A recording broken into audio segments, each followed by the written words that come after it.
ओम शांति। आज मीठे मीठे शिव बाबा ब्रह्मातम द्वारा कहते हैं, मीठे मीठे बच्चे। बाबा सबसे पहले हमें क्या सावधानी देते हैं कि अपने को आत्मा समझो और बाप की याद में बैठो। परम पिता परमात्मा शिव आत्माओं का बाप है ना। आत्माओं से बाबा मिलने आते हैं। कलयुग अंत सत्युग के आदि के बीच संगम युग का बाबा कहते भक्ति मार्ग में तो तुमने बहुत भक्ति की डांस करी, ज्ञान की डांस नहीं की हमने। भक्ति में खूब डांस करते हैं ना, लेकिन उस समय कुछ समझ थोड़ी थी। जो गीत गाते थे जैसे करते थे बस नाच गाना करते रहते थे। भक्ति की डांस जब होती है तो ज्ञान की नहीं, जब ज्ञान की होती है तो भक्ति की नहीं। क्योंकि भक्ति की डांस से हम आत्माओं की उतरती कला होती है। बाबा क्यों कहते हैं? क्योंकि भक्ति में हम कुछ समझ से थोड़ी करते हैं। जो बड़ों ने लिखा, जो शास्त्रों में है, उसको पढ़ के उसी का ही नाच गाना बना के, गीत वादी आदि बना के और डांस करते थे। तो बाबा कहते हैं ये भक्ति करते करते हमने कितनी ग्लानि की, भगवान की ग्लानि की, देवी देवताओं की ग्लानि की। ग्लानि करते करते हमारी आत्मा की गिरती कला हुई है। सत्य त्रेता में भक्ति होती नहीं है। भक्ति द्वापर में शुरू होती है, जब मनुष्य आत्मा विकारी बनती है। जब भक्ति शुरू होती है तो ज्ञान की प्रारब्ध जो हम सत्युग त्रेता में हम भोगेंगे ना, अभी जो हम ज्ञान सुन रहे हैं इसका फल हम सत्युग त्रेता में भोगेंगे। अर्थात जो भी हम मेहनत कर रहे हैं, अपने को आत्मा समझ के बाप को याद कर रहे हैं, रोज रोज ज्ञान सुन रहे हैं, उसका मनन कर रहे हैं, फिर उसके हिसाब से अपने संस्कारों को, विचारों को, कर्मों को परिवर्तन कर रहे हैं ना हम। तो ये हम सब किस दुनिया में जाके इसका फल भोगेंगे? दो युग, सत्य त्रेता, उसको कहते हैं ज्ञान की प्रारब्ध। फिर त्रेता युग में, त्रेता के अंत में ज्ञान की प्रारब्ध पूरी हो जाएगी। फिर द्वापर युग से फिर से हम भक्ति करेंगे, फिर से हम आत्माओं की उतरती कला होगी। कैसे उतरते हैं? फिर अभी हम आत्माओं की कैसे परमात्मा ज्ञान योग से चढ़ती कला में हमें ले जा रहे हैं। ये है आत्मा की उतरती और चढ़ती कला का खेल। दो युग तक आत्मा अच्छा जीवन जीती है, फिर द्वापर युग में उसकी उतरती कला हो जाती है। बाबा कहते हैं मैं कल्प कल्प आकर तुम बच्चों को कहता हूँ, तुम बच्चों ने हमारी बहुत ग्लानि कर दी। भगवान बाप हम आत्माओं को कहते हैं कि हमने परमात्मा की बहुत ग्लानि की है। जब जब भारत में शादी सनातन देवी देवता धर्म की बहुत ग्लानि होती है ना, तब मैं आता हूँ। ग्लानि किसको कहा जाता है? बाबा वो भी हमें समझाते हैं। आज तक हम भगवान को सर्वव्यापी कहते थे तो सोचते थे क्या हम भगवान की ग्लानि कर रहे हैं? नहीं सोचते थे ना। देखो बाबा ने आकर हमें ये भी बताया है कि तुम जो मेरे को सर्वव्यापी कहते थे, अपने में कि ठिक्कर पिक्कर में बोल देते थे, वो मेरी ग्लानि करते थे। जब जब ऐसी तुम मेरी ग्लानि करते हो तब तक मुझे आना पड़ता है। बाप कहते हैं मैं विकारी नरकवासी भारत को आकर कल्प कल्प स्वर्गवासी बनाता हूँ। तो मेरी ग्लानि आसुरी मत पे करने के कारण तुम आत्माएं कितनी कंगाल हो गई हो ना। राम राज्य था, अभी रावण राज्य है। जिस इस खेल को कहा ही जाता है हार और जीत का खेल, दिन और रात कहा जाता है ना। अब विचार करो कि मैं कब आऊं। बाबा हमसे पूछते हैं अब विचार करो कि बाबा कब आए। जिसको राज्य दिया, अब तुम आत्माओं ने राज्य गवा दिया। अब मैं आता हूँ क्योंकि अब सत्य की दुनिया शुरू होने वाली है, तो मुझे फिर से आना पड़ेगा तुम्हें राज्य भाग्य देने। हिसाब किताब को सारा समझाया जाता है ना। मैं आकर तुम्हें को वर्षा देता हूँ। फिर हमें रावण द्वापर युग में श्राप देता है। भारत को खास, दुनिया को आम। कौन श्राप देता है? रावण। भारत की महिमा का भी किसी को पता नहीं। किसी को थोड़ी पता है भारत को इतना महान क्यों मानते हैं। क्योंकि इसी दुनिया में पहले स्वर्ग था, इसी भूमि पर परमात्मा का अवतरण होता है। पहले पहले भारत ही था, कब था, कैसे था, कौन राज्य करते थे, किसको भी पता नहीं। अब बाबा ने हमको समझाया है। तुम बच्चे कुछ भी समझते नहीं थे, अब मैं तुम्हें आकर बताता हूँ। जो देवता थे, शक्ल मनुष्य की है, सीरत देवताओं की थी। पहले हमारी शक्ल मनुष्य जैसी थी, लेकिन सीरत देवताओं जैसी है। आज हम मनुष्य जैसे हैं, लेकिन सीरत कैसी है? असुरों जैसी। जिसको समझाते हैं वह समझते ही नहीं, क्योंकि पारलौकिक बाप को ही जानते नहीं है ना। और ही बैठ गाली देते हैं। बाप की ग्लानि करते करते हम आत्माएं कितना कौड़ी तुल्य बन गए हैं ना। भारत का डाउनफॉल हो गया है। ऐसी हालत जब होती है, तब मैं आकर तुम आत्माओं की और भारत की उन्नति करता हूँ, सदगति करता हूँ। अब मैं अपना पार्ट बजाने आया हूँ। देखो, तुम सबका भी अपना अपना पार्ट था ना, अब मैं भी अपना पार्ट बजाने आया हूँ। अभी तुम बच्चों को सम्मुख समझा रहा हूँ। कल्प पहले भी मैंने ऐसे समझाया था। यह दैवी संप्रदाय स्थापन हो रही है। मनुष्य से देवता हम बन रहे हैं ना। बाबा कहते हैं, निश्चय है ना कि हमें कल देवता बनेंगे। मनुष्य को ये पता नहीं है कि बाप कब आकर सत्युग त्रेता की स्थापना करते हैं, दो युग एक धर्म की स्थापना करते हैं। कितनी खुशी होनी चाहिए ना कि अब दुख के दिन गए की गए। द्वापर से रावण का श्राप पाते पाते बिल्कुल ही खत्म हो जाते हैं। जैसे देवताएं प्रालप भोगते भोगते त्रेतांत तक खत्म हो जाते हैं ना, फिर रावण की आसुरी प्रारब्ध शुरू होती है। भक्ति भी पहले पहले व्यभिचारी होती है, अर्थात एक शिव की ही भक्ति होती थी ना पहले पहले। अब तो देखो कितनी प्रकार की भक्ति हो गई है, लोग ही मूंझ गए हैं। तो बाबा कहते हैं, हर एक चीज सतो प्रधान सतो रजो तमो में आती है ना। हर एक चीज नई से पुरानी बनती है। इसको बाबा कहते हैं खाद पड़ती है। तुम बच्चों को समझाया तो बहुत अच्छी रीति है, परंतु जितना पवित्र रहोगे उतनी धारणा होगी। कोई में तो समझाने का बिल्कुल अक्कल ही नहीं। ये हम सुन रहे हैं, समझ रहे हैं, तो औरों को भी समझाना चाहिए ना।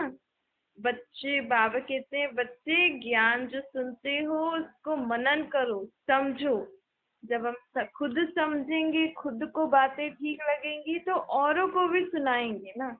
जिस जिस दवाई से हमें फायदा होता है, समझो हमें कोई बीमारी है, हमने कोई दवाई ली, उससे हमें फायदा हुआ।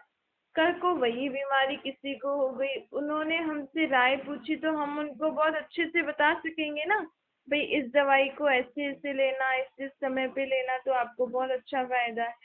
तो अब आत्मा को जो अलग अलग प्रकार के दुखों की बीमारी हुई है, टेंशन और जो भी अलग अलग बीमारियां हो रही है शरीर में, जिसके कारण अलग अलग विचार आ रहे हैं, जो भी कुछ जीवन में दुख परेशानियां हो रही है, उसका हमें, अगर इस ज्ञान से हमें कुछ फर्क दिखता है, जैसे हम इतने दिनों से बाबा का ज्ञान सुन रहे हैं, हमारे जीवन में इस ज्ञान से क्या क्या फायदा हुआ है, किस किस प्रकार के दुखों से हम दूर हुए, कैसे दूर हुए, तो वो सारी बातें हमें औरों को भी सुनानी चाहिए ना। तो इसके लिए हमें विचार सागर मंथन करना पड़ेगा, पवित्र रहना पड़ेगा, ताकि हमारी बुद्धि में ये बातें समझ में आए। तो बाबा कहते हैं, धारणा करते करते तुम अनुभवी बन जाओगे, तो एक दूसरे को भी समझाओगे। कोई को भी समझाना तो बड़ा सहज है ना। परमात्मा बाप कहते हैं, हे जीव की आत्माएं, मुझे याद करो। मैं तुम्हारा बेहद का बाप, सृष्टि का रचयिता हूँ ना। मुझे याद करने से तुमको बेहद का वर्षा मिलेगा। याद से ही खाद निकलेगी आत्मा में। सिर्फ यह समझो कि तुम भारतवासी सतयुग में सतो प्रधान थे, अब कलयुग में आए तमो प्रधान बने हो। आत्मा में खाद पड़ती है। पवित्र होने बिगर कोई भी अपने घर परम धाम में जा नहीं सकता है। जब तक आत्मा पवित्र न बने, तब तक जा नहीं सकेगी। नई दुनिया में है ही सतो प्रधान। पुरानी दुनिया में आते आते हम क्या बन जाते हैं? तमो प्रधान बन जाते हैं ना। अब फिर से हमें सतो प्रधान बनना है। कपड़ा नया है तो कहेंगे सतो प्रधान, फिर कपड़ा पुराना होता है तो तमो प्रधान। अभी सबका कपड़ा फटने लायक है। कौन सा कपड़ा? ये शरीर रूपी कपड़ा।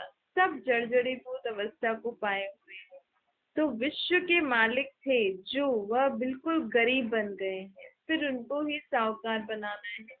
इन बातों को मनुष्य नहीं जानते हैं। भारत स्वर्ग था, ये लक्ष्मी नारायण का राज्य था, बाकी सब धर्म बाद में आए। बाप हमको पूरी सृष्टि के आदि मध्य अंत की रियल बातें बता रहे हैं। गीता का देखो कितना मान है, पढ़ते बिल्कुल ही तोते मिसल।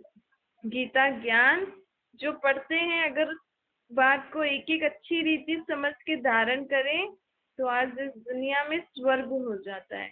लेकिन बिना समझ के पढ़ते हैं और सच इतना ही है जैसे आटे में नमक मिसल। इसीलिए तो पुकारते हैं, हे पतित पावन आओ, हम भ्रष्टाचारी बन गए हैं, आकर हमें श्रेष्ठाचारी बनाओ। सदगति तो भगवान ही दे सकते हैं ना, बाकी शास्त्रों में तो सब भक्ति मार्ग है। तुम्हारी बुद्धि में बैठा हुआ है ना कि हम बाबा से क्या सुन रहे हैं? ज्ञान। क्यों? देवता बनने के लिए। अब सारी दुनिया से तुम्हें वैराग्य है। सन्यासी भी भक्ति करते हैं, गंगा स्नान आदि करते हैं ना। भक्ति भी सतो प्रधान फिर रजोतमो होती है। यह भी ऐसे है ना, आधा कल्प हम सुख में थे तो हम भक्ति नहीं करते थे, आधा कल्प हम दुख में आए तो फिर भक्ति शुरू कर दी। ब्रह्मा के साथ जरूर हम ब्राह्मण भी चाहिए ना। तो एक ब्रह्मा का दिन ब्रह्मा की रात नहीं है। हम सभी मनुष्य आत्माओं का, हम सभी ब्रह्मा के साथ हम भी तो थे ना राजधानी में। तो हम भी, पहले हमारा भी दिन था, अर्थात हम भी अभी ज्ञान सुन के जीवन में धारण करके सतयुगी दिन की तरफ जा रहे हैं। फिर जो जो भी दिन में जाएंगे, फिर ब्रह्मा, जब द्वापर युग में ब्रह्मा की आत्मा विकार में जाएगी तो उनकी पूरी राजधानी पतित हो जाएगी ना, क्योंकि यथा राजा रानी तथा प्रजा बल, वहां पे राजा रानी का सिस्टम उस समय वो होंगे। परंतु फिर भी हमें ये थोड़ी पता होगा, क्योंकि जन्म मरण में आते आते हम भी भूल जाएंगे कि ये ही आत्मा नारायण थी जो अब आकर पतित बनी है। लेकिन एक निमित्त तो कोई बनता ही है ना। अभी ब्रह्मा निमित्त बने हैं, परमात्मा का रथ बने हैं, जिन द्वारा हम सब ज्ञान सुन के हम भी सतयुगी दुनिया में जाने के लायक बन रहे हैं। द्वापर युग में वही आत्मा निमित्त बनेगी, लेकिन उस समय हमें ये समझ नहीं होगी, इतना ध्यान नहीं होगा कि यही आत्मा है जिस कारण हम पतित बने, इनके कारण ही ये पूरी सृष्टि पतित बनी है। तो बाबा कहते हैं एक तो निमित्त बनता है ना, इसलिए गायन है ब्रह्मा का दिन ब्रह्मा की रात। एडम और ईव का भी गायन है ना, उनको भगीरथ के रूप में भी लोग याद करते हैं। बाबा कहते हैं मैं कोई बैल में थोड़ी आता हूँ, मैं तो मनुष्य तन लेकर ही तुमसे आकर मिलता हूँ। परमात्मा ब्रह्मा के तन में ही आते हैं, जिसको भागीरथ कहते हैं। अब बैल की तो बात नहीं है ना, बाप सब बातें अच्छी रीति समझाते हैं, परंतु किसकी बुद्धि में पूरी रीति बैठता नहीं है। बाप बैठ समझाते हैं, बच्चे मैं तुम आत्माओं का कौन हूँ? बाप हूँ। तो बाप से बच्चों को क्या मिलता है? वर्षा मिलता है ना। बाप की याद से हम सभी आत्माएं पावन बन जाएंगी। फिर भी कहते हो भूल जाते हैं। अब कोई हमें कहे कि आपको इस दवाई खाने से आपका शरीर ठीक हो जाएगा, रोज सुबह ये अभ्यास करोगे, ये योग अभ्यास करोगे तो आपका ये दर्द ठीक हो जाएगा, तो हम कितना ध्यान रखते हैं ना, शरीर का कितना ध्यान रख रहे हो। लेकिन बाबा हमें कह रहे हैं तुम मुझे निराकार रूप में याद करोगे अपने को आत्मा समझ के, तो तुम्हारी आत्मा विकारों से मुक्त हो जाएगी, तुम्हारी आत्मा बुराइयों से, पिछले जन्म के विकर्मों से मुक्त हो जाएगी। तो हम ये बात क्यों नहीं समझ रहे? क्यों? क्योंकि हम अपने को आत्मा जब तक निश्चय नहीं करेंगे ना, तब तक हमें अपनी आत्मा का ख्याल नहीं आएगा कि मेरी आत्मा ये बुरी चीजें देखकर दुखी हो रही है, मेरी आत्मा ये बुरी चीजें सुनकर शांत हो रही है, मेरी आत्मा ये बुरे शब्द मुख से निकाल के खुद परेशान होगी। हमें पता भी है कि क्रोध करने से मुझे परेशानी है, फिर भी हम क्रोध के वश होकर क्रोध करते हैं, क्योंकि हम शिव बाबा को याद करके दवाई नहीं लेते ना। तो देखो बाबा कहते हैं, देखो बच्चे भूलो नहीं, ये तुम्हारी आत्मा के लिए फायदेमंद दवाई है। कौन सी दवाई है? मन मना भव, अपने को आत्मा समझो, मुझे निराकार रूप में याद करो। किसी भी संबंध से याद करो ना, बाप के संबंध, बच्चे के संबंध, साजन, टीचर, सतगुरु, सखा। तुम ही तो कहते थे ना, सभी संग सभी संबंध तुझसे निभाऊं। स्त्री पति को अथवा बच्चे कभी बाप को भूलते हैं क्या? यहाँ तुम क्यों भूल जाते हो? मुझे कहते भी हो बाबा आप हमको स्वर्ग का मालिक बना रहे हो, फिर भी भूल जाते हो। बाप कहते हैं याद नहीं करेंगे तो अंदर जो कट चढ़ी हुई है वो निकलेगी कैसे? मुख्य बात है ही याद, अपना कोई दूसरे धर्म से ताल्लुक थोड़ी है। स्कूल में तो हिस्ट्री ज्योग्राफी समझाते हो, कोई तो बिल्कुल समझते नहीं, बाप पढ़ाते हैं, यह बुद्धि में बैठता ही नहीं है। अच्छा बाप और बच्चे को याद करो कि यह भी भूल जाते हैं, जिसके लिए तुमने आधा कल्प भक्ति की, जिनको ढूंढने के लिए हम इतनी दूर दूर तीर्थों पर गए, इतना खर्चा किया, इतने अपने शरीर को थकाया, इतने व्रत आदि किए, वो अभी हमें आकर इतनी सहज तरीका बता रहा है। कह रहा है कि तुम्हें कुछ भी नहीं करना है, सिर्फ मुझसे मिलना है। तो मैं कौन हूँ ये निश्चय करो, मेरा बाप का असली नाम रूप क्या है, उस निश्चय से मुझे याद करो। तो जो है ना, हम कहें बाबा हमें कहे कि मैंने तुम्हें सत्युग में इतना धन संपत्ति दिया था, अब आके देखता हूँ तो तुम तो बिल्कुल गरीब बन गए हो, इतना धन कहाँ किया तुमने? तो बच्चे कहते हैं बाबा आपको ढूंढते ढूंढते हमने भक्ति मार्ग में सब कुछ खत्म कर दिया। तो बाबा हमें कहते हैं अब मैं आया हूँ तुम्हें सही राह बताता हूँ, मेरा यथार्थ नाम रूप देश ये है, उस रीति मुझे याद करो। तो तुम कहते हो बाबा भूल जाते हैं। अब बाबा तो हमें कितनी सहज तरीका बताता है ना दुखों से मुक्त होने का। अब बच्चों का फर्ज है ना ये ऐसे तो याद करना, फिर भूल जाते हो तो फिर अब मैं क्या करूं? मैं तो आया हूँ तुम्हें सही सही सच्ची सच्ची राह दिखाने, तुम्हें भक्ति का फल देने। तुम बच्चों की बुद्धि में है, अब हम यह पुराना छी शरीर छोड़ कल जाके सत्युगी नया गुलगुल राजाई वाला शरीर लेंगे, राजा वाला महाराजा वाला शरीर लेंगे। ये हमारा इस मृत्यु लोक सृष्टि पर इस कलयुगी पतित दुनिया में अंतिमा जन्म है। सूक्ष्म वतन में भी फरिश्तों की दुनिया है ना, सूक्ष्म वतन के ऊपर है मूल वतन निराकारी दुनिया, वहाँ के हम असली में रहवासी हैं। अब हम आत्माओं को यहाँ पावन बनकर फिर अपनी सत्युगी मूल वतन वाली दुनिया में जाना है। फिर हम आएंगे, सॉरी, शांति धाम। यहाँ से हमें, यहाँ पे हमें पावन बन के पहले हमें मूल वतन अपनी शांति धाम वाली निराकारी दुनिया में जाना है। फिर हम आएंगे सत्युगी सुख धाम वाली स्वर्ग की दुनिया में, वहां पे हम आधा कल्प राजाई करेंगे। बाबा कहते हैं आधा कल्प नहीं, तुम तो द्वापर कलयुग में भी बहुत अच्छे रहे हो, देखो कलयुग अंत तक भी हमें अच्छी जगह रहने खाने पीने अच्छा परिवार आदि मिला है ना। बाकी लोगों से तो हम काफी ठीक हैं, मतलब हमारे पास बड़े बड़े महल नहीं है और लोगों के जैसे, लेकिन वो हमें सत्युग में मिलेंगे।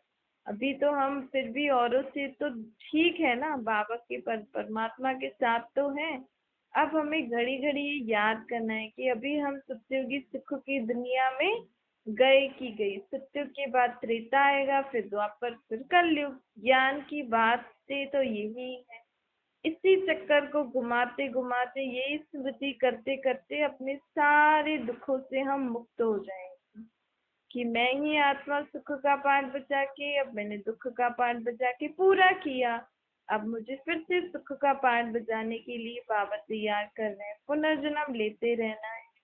वहां सत्युग में तो मैं आत्म अभिमानी रहती हूँ, अब मैं देह अभिमानी बन गई हूँ।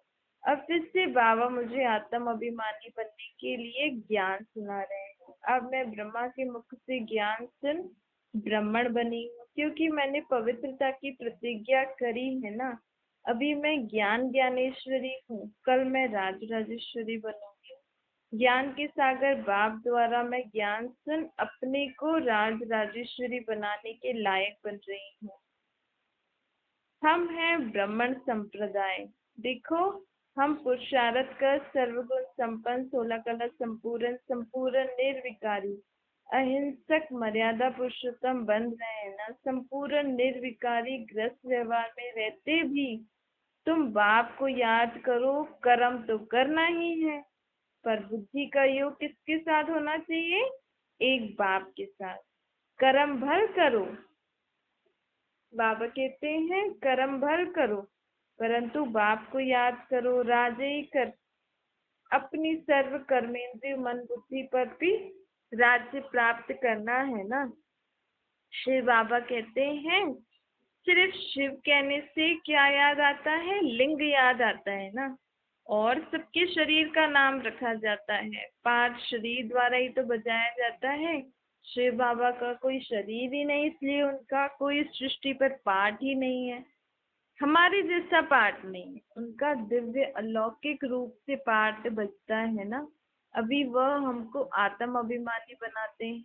यही आत्म अभिमानी का अभ्यास पूरा आधा कल्प चलेगा, जिस कारण हम अपने जीवन में बहुत सुख देखेंगे। देह अभिमान में आने से हम आत्माएं कितना दुखी हुई है ना। क्यों? क्योंकि देह में तो कोई शक्ति है ही नहीं, मुख्य तो आत्मा में शक्ति होती है। आत्म अभिमानी बनने से आत्मा के जो मुख्य गुण है ना, सुख स्वरूप, शांति स्वरूप, प्रेम स्वरूप, आनंद स्वरूप, तो आत्मा अपने जीवन को उसी रीति चलाती है। और देह से तो लड़ाई झगड़ा विकार पाप ये सब होता है ना। तो हम आधा कल्प देह के बांध में रहे हैं, तो हमने यही सब कुछ किया है द्वापर कलयुग से।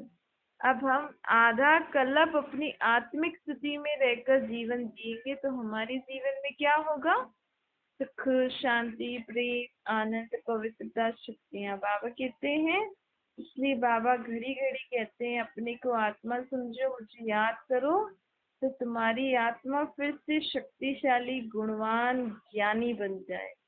मैं भी सितारा हूँ, तुम भी सितारा हो। सितारा अर्थात ऐसा नहीं कोई सितारा जैसे चमक रहा है ऊपर बैठता है, पर एक अति सूक्ष्म बिंदी है। देखो, जो छोटे छोटे कीटाणु होते हैं ना, उनको भी हम माइक्रोस्कोप से देख सकते हैं, लेकिन आत्मा तो उन कीटाणुओं से भी छोटी है जो माइक्रोस्कोप से भी नहीं दिखती। तो है इतनी छोटी, शक्ति कितनी है। सुबह से लेकर रात तक शरीर से कार्य करा रही है। सुबह से लेकर रात तक क्या? सत्युग, सत्युग से लेकर अलग अलग शरीर लेकर पाठ बजा रही है, और दिखती नहीं है। उसी में हर सेकंड का पार्ट भरा हुआ है। वही आत्मा शरीर से निकल एक शरीर छोड़ दूसरा लेती है, तीसरा लेती है, चौथा लेती है, ऐसे अपने सारा पार्ट बजाती रहती है। बाबा कहते हैं दोनों अलग अलग है ना, आत्मा अलग शरीर अलग, लेकिन दोनों की अपनी अपनी वैल्यू है। आत्मा बिना शरीर कुछ नहीं कर सकती, शरीर भी बिना आत्मा कुछ नहीं कर सकता है। निराकार परमपिता परमात्मा ब्रह्मा के तन में आकर हमें ये सब बातें सिखाते हैं। अब तुम हो ईश्वरीय संप्रदाय के, तुमको बाप सिखला रहे हैं ना।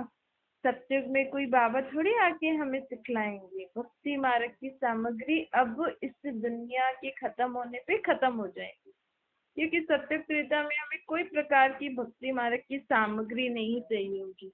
ये मंदिर आदि, गुरुद्वारे, मस्जिद आदि, तीर्थ आदि जो भी है, ये कुछ भी नहीं होगा सत्युग में, क्योंकि कुछ भक्ति की दरकार ही नहीं है, तो इन चीजों की भी दरकार नहीं होगी। सत्युग तो है ही सुखों की दुनिया।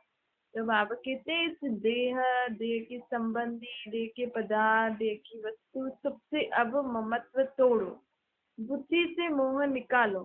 सब कुछ कार्य करते हुए, संबंध निभाते हुए हमें क्या बनना है? निर्मोही, नष्टो मोहा बनना है ना। तभी तो गीता में भी है ना, नष्टो मोह स्मृति लब्धा। जब हम सभी से मोह निकालेंगे तभी तो सदैव परमात्मा बाप की याद में रहेंगे। लेकिन बाबा कहते हैं मोह निकालने के लिए हमें कुछ छोड़ना नहीं। मोह कैसे निकलेगा? सब कुछ बाप का समझ के कार्य में लगाओ। ये शरीर भी अपना नहीं समझो, ये शरीर भी मुझे बाबा ने दिया है। इस शरीर से भी मोह निकालो। शरीर को भी क्या खिलाना है, पिलाना है, कैसे कहाँ रखना है, किस किस संबंध में आना है, किस किस तरीके से संबंध में आना है, बच्चों को कैसे पालना है। बाबा के बच्चे हैं ना, बाबा का शरीर है, बाबा का धन है, बाबा का घर है। घड़ी घड़ी ये याद रखोगे तो हमारा इससे ममत्व निकलेगा। अंदर ही अंदर अपने को पक्का करो। अच्छा, मीठे मीठे सिकिलते बच्चों प्रति माता पिता बाप दादा का याद प्यार और गुड मॉर्निंग। रूहानी बाप की भी रूहानी बच्चों को नमस्ते। हमारी भी रूहानी माता पिता बाप दादा को याद प्यार गुड मॉर्निंग और नमस्ते। करना और कहना वरदान है। करना और कहना, इन दो को समान बनाकर क्वालिटी की सेवा करने वाले सच्चे सेवाधारी बनो। सदा अटेंशन रहे। पहले करना है, फिर कहना है। कहना सहज होता है, करने में मेहनत है। मेहनत का फल अच्छा होता है यदि, लेकिन यदि दूसरों को कहते हो, स्वयं करते नहीं, तो सर्विस के साथ फिर डिससर्विस भी हो जाती है ना। तो ये तो खुद कहता रहता है, करता तो कुछ नहीं है। तो बाबा कहते हैं पहले करो, फिर दूसरों को राय दो। जैसे अमृत के बीच विष की एक बूंद भी पड़ने से सारा अमृत विष बन जाता है ना। ऐसे कितनी भी आप कार्य करो, लेकिन एक छोटी सी गलती भी हमारे सारे कार्य को समाप्त कर देती है। हम सारा दिन सबके लिए सब कुछ हमने अच्छी अच्छी चीजें बनाई, सबको खिलाया पिलाया, और अगर एक छोटी सी भूल भी कर दी, किसी को गुस्से में या ऐसी भी किसी बात पे हमने किसी को कुछ भी ऐसा बोल दिया, सब कुछ खराब हो गया ना। आपका सारा सारा दिन करा हुआ जो कार्य था, वो सबको क्या नजर आएगा? वो छोटी सी बात ही नजर आती है कि इसने इसको ऐसा बोला, लेकिन सारा दिन इसने ये काम किया वो तो किसी को नहीं दिखेगा ना। तो बाबा कहते हैं यदि दूसरों को कहते हो, स्वयं करते नहीं, तो सर्विस के साथ साथ फिर डिससर्विस भी होती है। जैसे अमृत के बीच एक बूंद भी पड़ने से सारा अमृत विष बन जाता है। ऐसी कितनी भी सर्विस करो, लेकिन एक छोटी सी गलती सर्विस को समाप्त कर देती है। इसलिए पहले अपने ऊपर अटेंशन दो हर एक बात में। चाहे आप थोड़ा सा ही काम करो, लेकिन अटेंशन से करो कि आपके मुख से ऐसा कोई शब्द ना लगे निकले, आपकी दृष्टि कहीं भी ऐसी वैसी रीति ना जाए, आपके कान से आप कुछ भी ऐसी वैसी बात ना सुनो।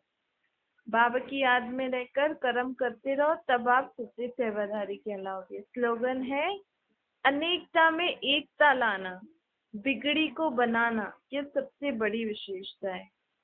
अनेकता को एकता में लाना, बिगड़ी को बनाना, ये सबसे बड़ी विशेषता है। अच्छा, ओम शांति।